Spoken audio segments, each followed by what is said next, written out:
Prepare to have your mind blown, because in this video, I'm going to share 7 strangely unpopular opinions about management and managers that will make you question everything you thought you knew. Let's get into it with some no-nonsense sense, if that makes any sense. And listen, the last one is going to ruffle some feathers, so do be prepared and do stick around. Now, to get things started, many managers are promoted based on tenure or technical skills rather than their actual ability to lead or manage people. Companies need to realize that this approach does not guarantee that the promoted individual will be an effective leader. Yes, they've put in the time. Yes, they have been good at their job, but that's not what this job is.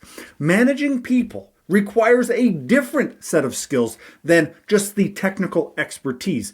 Not everyone has these skills, and not every job is able to transfer easily into another. The next unpopular opinion is that many managers, they just lack proper training and development, and this leads to ineffective leadership.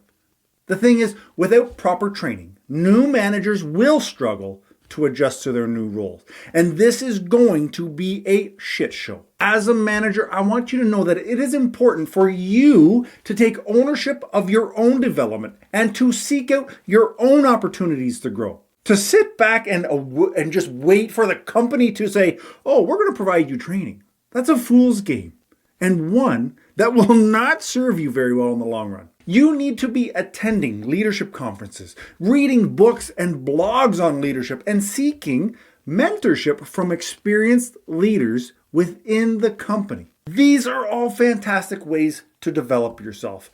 You can also join my 30-day leadership bootcamp, link in the description. Now, number 4, favoritism and bias exists within management, and don't pretend that it doesn't, and somehow that managers have just become better than everybody else. These biases will impact your decision making and how you distribute opportunities for employees. It's important that as managers, we recognize our own biases and that we are mindful of how they're going to impact our decision making.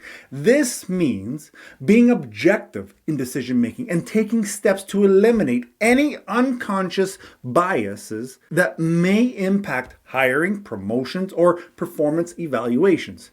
I know it's easier said than done, but what I can promise you is that life gets so much easier when you become accountable to yourself. Now, speaking of accountability, some managers, not you, but some managers use their authority to avoid accountability for their own mistakes and shortcomings. This creates a toxic workplace where employees will feel undervalued, they will feel unsupported, and they're going to feel like you're just the worst.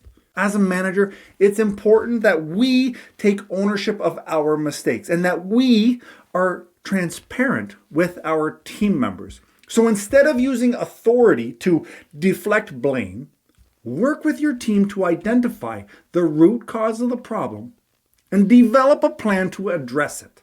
Next is the infamous, well, my door is always open policy. If you've watched this channel for a minute, you know that I hate this phrase. It often creates this illusion of accessibility without truly fostering any sort of culture of open communication. Simply having an open door does not mean people are going to walk in. It does not mean you created a comfortable environment for them to do so. As a manager, it's important that we actively encourage open communication and that we create comfortable places for staff members, for team members to speak up. Consider using other channels of communication, such as regular team meetings, anonymous feedback surveys, or one-on-one check-ins with your employees. Okay, are you ready for this one? Managers should be accountable for the turnover and attrition rates within their departments. I know, I said it. You need to be held accountable.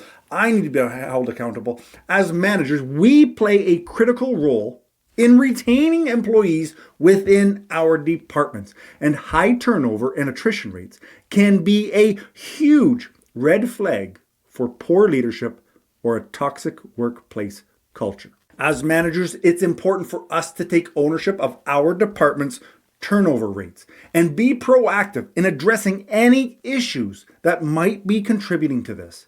Now, if you do experience high turnover, try to conduct exit interviews to understand the reasons why employees are leaving and use that feedback to make improvements. We need to stop lying to ourselves. Speaking of lying, in this video, I share 5 big lies that every manager believes and why it's absolutely dangerous to do so. Watch that video, get your coffee, and I'll see you over there. Ciao.